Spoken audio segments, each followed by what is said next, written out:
Hi friends, இன்றைக்கி நம்ம கிச்சனில் நம்ம வீட்டில் இருக்கிற ரெண்டே பொருளை யூஸ் பண்ணி ஒரு கிறிஸ்பியான ஈவினிங் ஸ்நாக்ஸ் எப்படி செய்கிறது தாங்க பார்க்க போகிறோம். ரொம்ப சுலபமாகவும் செஞ்சிடலாம். ரொம்ப டேஸ்ட் பார்த்திங்கன்னா அட்டகாசமாக இருக்கும். இது வரைக்கும் தமிழ் ஃபன் சேனலை சப்ஸ்கிரைப் பண்ணாத நண்பர்கள் சப்ஸ்கிரைப் பண்ணிக்கோங்க.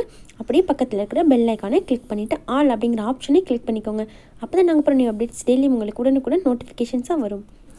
ஒரு மிக்சிங் பவுல் எடுத்துக்கோங்க. அதில் 1 கப் அளவுக்கு மைதா மாவு ஆட் பண்ணிக்கோங்க. மாவு நான் நல்லா டைட்டாக அளந்திருக்கேன், மெஷர் பண்ணி எடுத்திருக்கேன். அதில் 1/2 டீஸ்பூன் அளவுக்கு உப்பு சேர்த்துக்கோங்க. சேர்த்துட்டு ஒரு தடவை நல்லா மிக்ஸ் பண்ணி விட்டுக்கோங்க. இப்போ இந்த மாவுக்கு 1/2 கப் அளவுக்கு தண்ணி கரெக்டாக இருக்கும். அந்த தண்ணி கொஞ்சம் கொஞ்சமாக சேர்த்து நல்லா டைட்டாக பிசைஞ்சிக்கோங்க.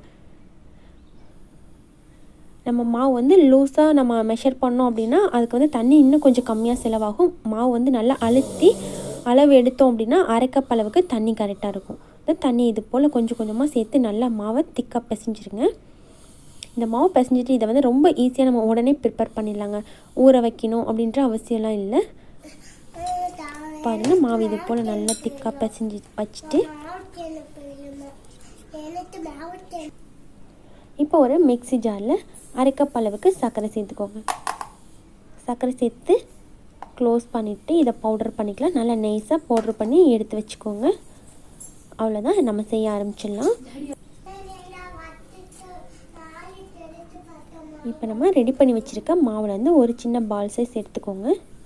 இதை இப்போ நம்ம மெல்லிஸாக தேய்க்கணும். அப்போ நம்ம சப்பாத்தி கட்டையோடைய அளவுக்கு தகுந்த மாதிரி நீங்கள் பால் எடுத்துக்கோங்க.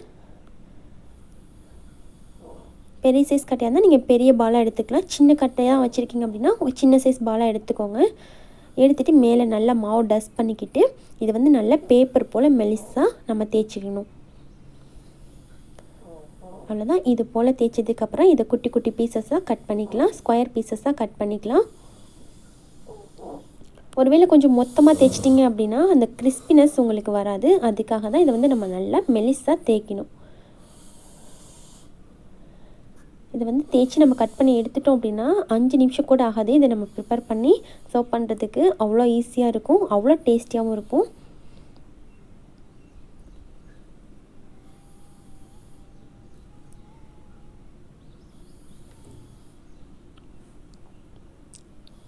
இது நம்ம ப்ரிப்பேர் பண்ணி ஸ்டோர் பண்ணி கூட நம்ம 10-15 நாள் வரைக்கும் ஸ்டோர் பண்ணி கூட நம்ம வச்சுக்கலாம். நல்லா டைட்டான பாக்ஸில் போட்டு க்ளோஸ் பண்ணி வச்சிட்டோம்னா அப்படியே இருக்கும், டேஸ்ட் மாறாமல்.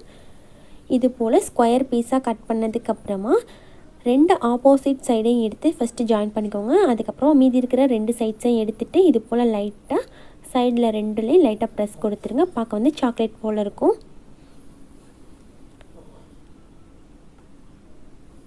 ரொம்ப ஈஸியாக ப்ரிப்பேர் பண்ணிடலாம். இதை நம்ம அப்படியேவும் ஃப்ரை பண்ணி நம்ம சாப்பிட்லாங்க.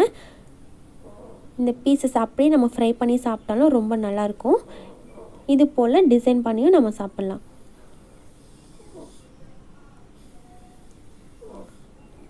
இது போல் எல்லாத்தையுமே ப்ரிப்பேர் பண்ணி எடுத்து வச்சுக்கோங்க. எல்லாத்தையுமே ஒரு பிளேட்டில் ப்ரிப்பேர் பண்ணதுக்கப்புறமா நம்ம ஆயிலை ஹீட் பண்ணிவிட்டு ஃப்ரை பண்ணிக்கலாம். ஆயில் நல்லா ஹீட் பண்ணிவிட்டு ஃபுல் ஃப்ளேம்லேயே வச்சுக்கோங்க. நம்ம ரெடி பண்ணி வச்சுருக்கிறது எல்லாத்தையும் ஆயிலில் சேர்த்துக்கோங்க. சேர்த்துட்டு கொஞ்சம் வெந்து வந்ததுக்கப்புறமா நல்லா கலந்து விட்டுட்டே இருங்க. அப்போ தான் ஒரே மாதிரி ஈவனாக கலர் உங்களுக்கு ஒரே மாதிரியாக கிடைக்கும்.